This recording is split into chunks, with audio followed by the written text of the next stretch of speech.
Second, Israel is now in the most megalomaniac battle caused by a crazy leader, Hitler of our era. Yes, I know that what I say sounds very, very dramatic, sounds very, very extreme, but just think there for he it. is, there he is. Huh? Here it says danger and a face. Yeah, I mean, to object to Netanyahu now and to object the war is like a German objecting World War II around 1942. This is it. No other thing. And I'm very, very straightforward about it. And let me explain.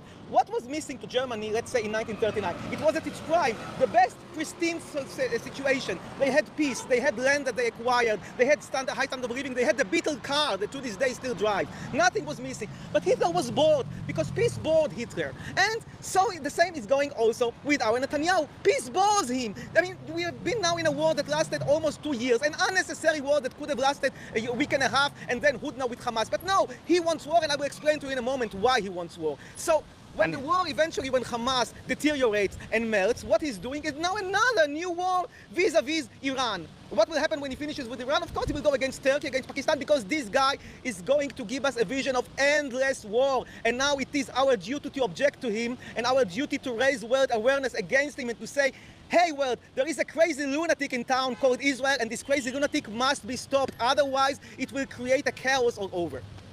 And here we have another one of the stickers. Here it says destroyer of Israel.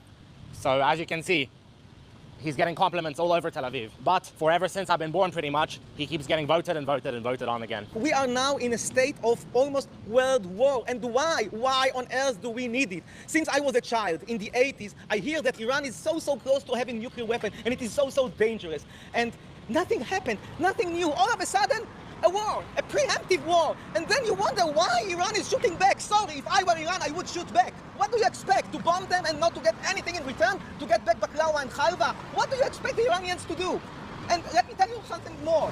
Why on earth and in what sort of way is Iran worse than Israel? I see two dictatorships. Why two dictatorships?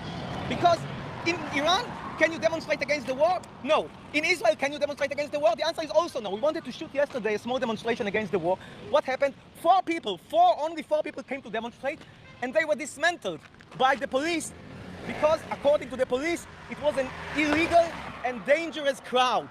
4 people with signs, no more war is a dangerous crowd. You don't let people speak out. This country is going to hell because of a lunatic dictator, and nobody stops. And what bothers me and what amazes me once and again is the fact that once he starts a lunatic war, a totally redundant thing, everybody straightens and lines up on his side without even asking. He says, I have proof that Iran was so close to having nuclear weapons. And again, I hear this thing for over 30 years. Nothing changed. I didn't see any proof, any evidence, nothing. So somebody who is standing on criminal trial wants to postpone his hearings, this is Netanyahu, of course, says all of a sudden, we have a crisis. We have to run a preemptive battle right now. We have to run emergency war at the moment. And nobody asks. To those who view your videos, they say to themselves, what is so dangerous here? I'm telling you, this place, in my opinion, is more dangerous than a refugee camp in Tulkarem, than a favela in Sao Paulo, because you can have here, with a couple of minutes notice, not more than that, a missile that is like the size of a couple of bombs. And it can kill all of us. It's more dangerous than the most dangerous favela. And therefore, people simply are afraid to walk out. Not more dangerous than Gaza, though. I agree with you. Gaza might be more dangerous. This is the Sarana market, surprisingly large. If I were in power, and I'm not, okay, I'm not and I probably will never be, but if it was up to me, what I would have done at the moment is simply declare that from our perspective, the war is over, we achieved what we achieved, we are not going to react unless we are attacked, and that's it. And if we are attacked, some symbolic reaction, not more than that, and simply finish this thing. Sometimes you cut losses before we turn Israel into Gaza, because with a couple of more strikes from Iran, Tel Aviv becomes Gaza, and I don't want to live in Gaza. I don't care about some hypothetical threats that I've been hearing for the last 30 years. I don't care about them, I don't believe them, I don't believe the guy who says them. I want to live in peace, and I want to live a normal life, and right now I'm not living a normal life. You, Israelis, want to fight, want to be engaged in some apocalyptic, biblical, end of times war, go ahead, without me. איך המלחמה? נהנות? לחיינו. הבנתי. טוב, ככה זה. בחרתם את היטלר של ישראל לשלטון, זה מה שקיבלתם, מלחמת עולם.